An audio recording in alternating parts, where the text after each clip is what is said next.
on 7 here in the loft at our Michelin on Main studios. This is our main event. It's the place to vent your opinions, and I don't know that we have ever had a main event that will be as heated as the one today. Let's introduce the guest who will help us get through this.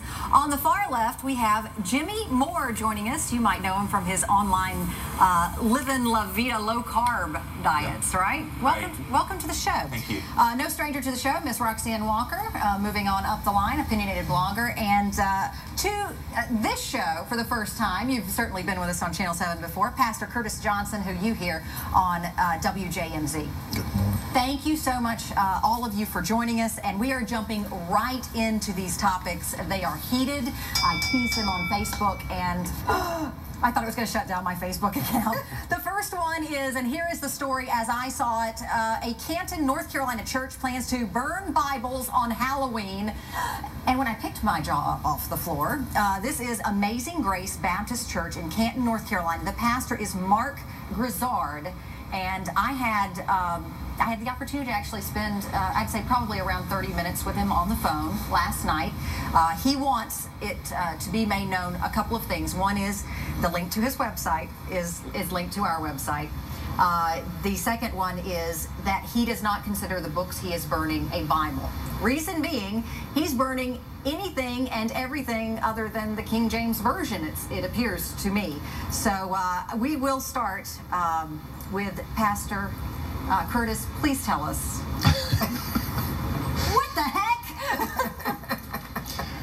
I just think it's ridiculous. I'm amazed because it's as if God himself can only speak through the King James Version, and that's ridiculous. That version didn't even come into existence until 1611. They were all translated. His opinion is it was translated from the original documents. The others were translated, and I'm quoting what he told me last night, or paraphrasing, that they were translated through books in Catholicism.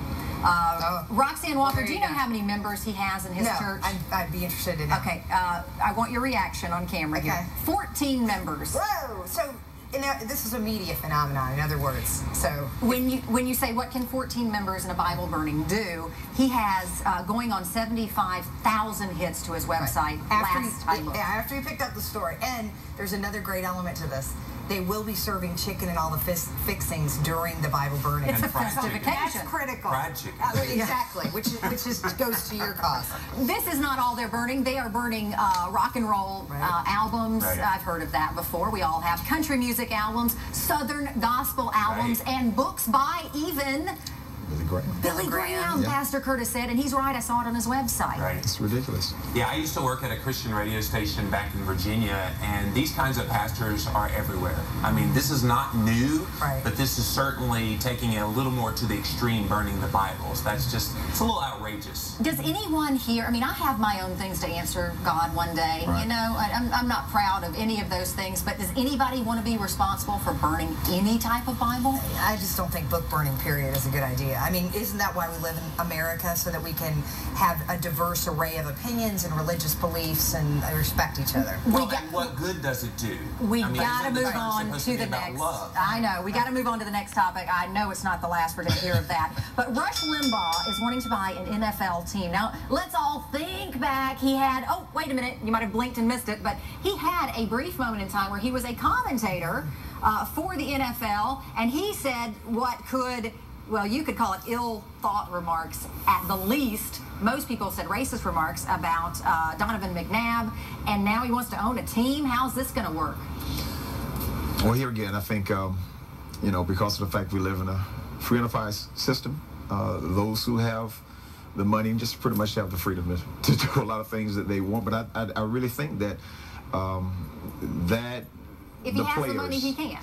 Right. He has the money he can, but at the same time, I think that a lot of the players that are starting to speak their opinions and voice their objections to it, I think they have legitimate reasons to raise their concerns about that. It's not all about money. It is important to have the money to buy it, but the NFL owners have the power to let him in. If he's like a lightning rod, they're not going to be one associated with him. They kicked him to the curb last time. Are they going to allow this again? And it's a win-win for him, because once they say no to him, then he'll say, oh, I'm being persecuted for my beliefs. Yeah. So he can't lose. I mean, he'll either be a martyr or he'll own a team, but there's no way. He'll always have his supporters, but he also has people who say, we won't play for him. What he about owns his team. free We won't. But agency? think about the owners. How many do you really know? Jerry Jones from Dallas Cowboys and That will all That's the way they we'll like just it. think. Thank you so much, everyone. I know you're still ranting and raving, so head to our website at sceneon7.com and let us know what you're thinking about these topics. I know. Yeah, stop screaming at the TV. You can also go to my Facebook and look for me, Kimberly Kelly, Greenville, South Carolina. Stick around. Jack Roper is ahead with his game